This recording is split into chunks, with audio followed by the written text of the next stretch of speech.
Hello students, how are you all? Hope you all are fine and staying at home. So in our last class we did subtraction of 5-digit numbers and 6-digit numbers, and I hope you all have completed your work up to exercise 6. Okay, so today we will move on to exercise 7, but before that let us learn about properties of subtraction. So actually these properties basically and initially you all must be knowing about it, but let us learn about them in words. Okay, so properties of subtraction. This first property says when 0 is subtracted from a number, the difference is the number itself. So I hope you all know that whenever we subtract 0 from any number, the number is the answer itself. We will get the answer as the number itself. Okay, then this is another example. If I'll subtract 0 from 39, I'll get 39 itself. Okay, so this is first property. And second property is when a number is subtracted from itself, the difference is 0. And I hope you all have subtracted such numbers, like if I'll subtract 58 from 58, so I'll get 0. Okay, so this is another property. So I hope you all know, actually you all know about it. You all have subtracted a number from number itself, and then we got 0 as the answer. So this is another example. If I'll subtract 100 from 100, I'll get 0. So this is what second property says. So I hope you all know about it, but please make sure to remember it. Okay, that whenever we will subtract 0 from any number, the answer will be that number itself. Okay, and then whenever I'll subtract the number from that same number, I'll get 0 as the answer. Now we will move on to word problems, but before that let us learn about the words that after reading the words we should come to know that we have to perform subtraction operation in that word problem. So these are few words that after looking at specifically these numbers, you can conclude that we have to perform subtraction operation in this word problem. So if you find any word like take away, if you read this word in any word problem, so please make sure you perform subtraction in that word problem. Okay, then if you see left word written down in any word problem, please subtract the numbers given in that question. Okay, then minus, then difference. So difference and minus, if you find these two words in any word problem, you have to subtract in that word problem. Then subtract, so we can easily come to know that we have to subtract the numbers. Then how many more, if you see these words in all, how much more. Okay, if you find these words in any of the word problem, then we have to subtract in that question. Okay, then fewer, if you find this word, or take,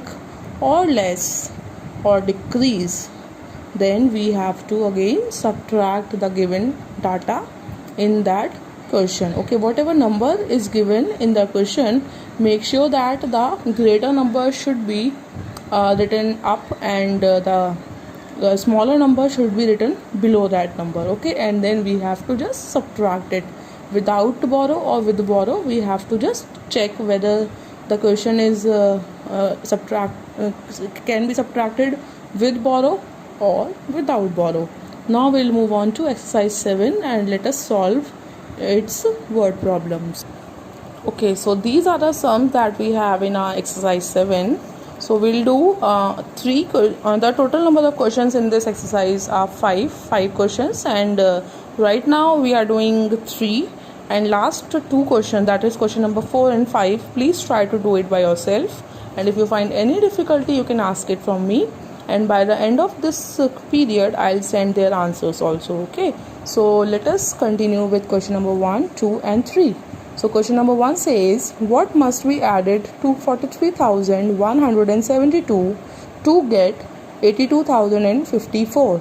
So it means we have to tell or we have to find a number which we have to add to this number so that we can get this answer. Okay, so it means we have to subtract this number from this number so that I can get the number which can be added to this number so that we can get this number. Okay, so basically we have to just subtract these two numbers. So I wrote down this number over here and this number has to be subtracted, okay, from this number.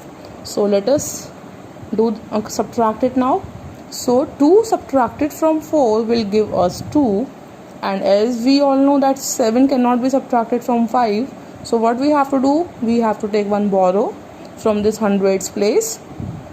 So it will be but here we have again 0, so this number cannot give borrow to this number. So what this number will do, it will take borrow from this number, so it will become 10. Then after giving one borrow to this number, it will become 9 and this number will become 1. So here we got 15, and then 7 subtracted from 15 will give us 8. Okay, then here we have 9, so 1 subtracted from 9 will give us 8. Then here 1 was left, and then again this number will take borrow from this number, so we'll get 11 over here. Then we have to subtract 3 from 11, we will get 8. Okay, then as 7 was left over here, so we will subtract 4 from 7, so 3 we will get as its answer. So the complete answer is 38,882. Okay, so this is the number that must be added to this number to get this number. Okay, now to confirm or to verify this answer, what you can do, you can add this number, and then you will definitely get this number as its answer. Okay, this is how we can verify our answer. Now we'll move on to question number 2, and it says Mrs. Khanna has rupees 8,28,050 in her bank account. She spent rupees 4,57,375 to buy a new car. How much money is left in her bank account? Okay, so it means this is the total amount that Mrs. Khanna have in her bank account, and this is the amount that she spent to buy a new car. So to find how much money is left, what we have to do, see, I hope you can remember left, we can see left word over here, and I have already told you that if you find left word in the question, what we have to do, we have to perform subtraction operation. Okay, so we have to subtract these two numbers. So see, this is the statement, total amount she have, this is the total amount, then amount she spent, this is the amount that she has spent, then amount left in her account. Now after spending this much amount, what is the amount that is left in her account? So after subtracting, we will get the answer. So see, we cannot subtract 5 from 0. So what we have to do, we have to take one borrow from this digit. So it has become 10 over here. Now subtracting 5 from 10 will get 5. Now this number, this digit has given one borrow to this one, so 4 is left over here. Now this 4 has to take one borrow from this digit, but 0 is here, so this digit has given borrow to this digit, and then it has given borrow to this one, then 9 is left over here. Okay, so after this digit has become 14, so we have to subtract 7 from 14. 7 is the answer. Then subtracting 3 from 9 will get 6 as the answer. Then this digit gave one borrow to this one, so 7 was left over here, so 7 subtracted from 7, 0 will be left. Then 2, we cannot subtract 5 from 2, so we will take one borrow from this digit, so it will become 12 over here. So subtracting 5 from 12, we will get 7. Then after giving one borrow to this digit, it will become 7. So we have to subtract 4 from 7, 3 will be left. So the amount that is left in our account will be 7,70,675. 5. Okay, now we'll move on to question number 3.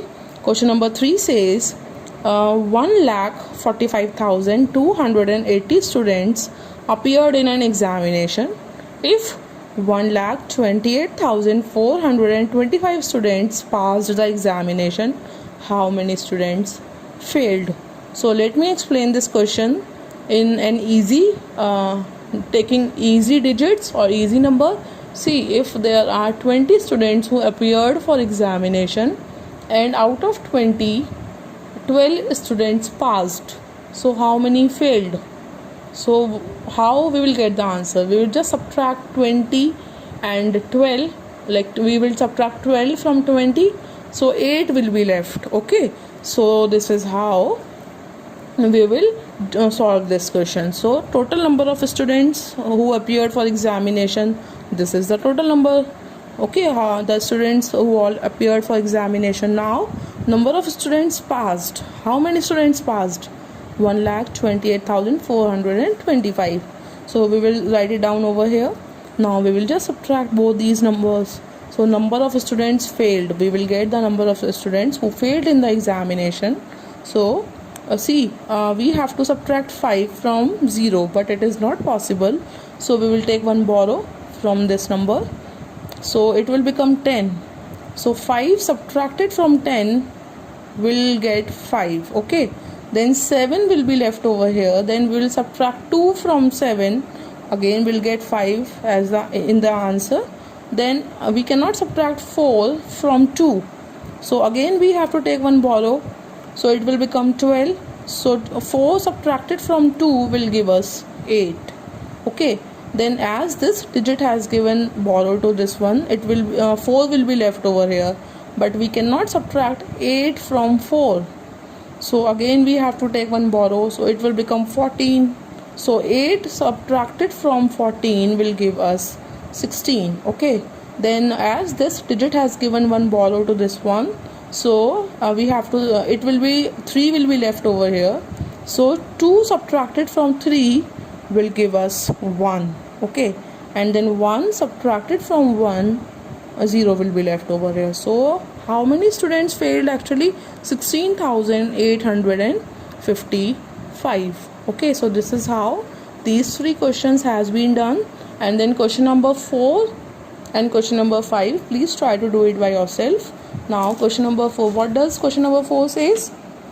Raja bought a television set for rupees 38,450. He gave 40,000 to the shopkeeper. How much money did he get back? So see, this is the total amount which he gave to the shopkeeper, and this is the amount, this is the price of the television set. Okay, so how much money will he get back? So we'll subtract 38,450 from 40,000. So whatever number we will get as the answer, that is the amount he will get back from the shopkeeper. Okay, so this is how we have to do question number 4. Then question number 5 says Roshan had 1,65,950 in the bank. Okay, how much more money does he need to save to have 2 lakh in the bank? So we will subtract this number from this number, so that will be the amount that he need to save to make 2 lakh in the bank. Okay, to have total amount of 2 lakh in the bank. So we'll just subtract this number from this number, and then we'll get the answer. So this is how you have to do 4 and 5. I have explained it verbally to you right away, and then by the end of this class I will send both the solutions. Okay, then you can cross check your answers. So that's it for today. Make sure you complete all the work every day, and please don't keep your work pending. Okay, so that is all for today. Thank you and have a nice day.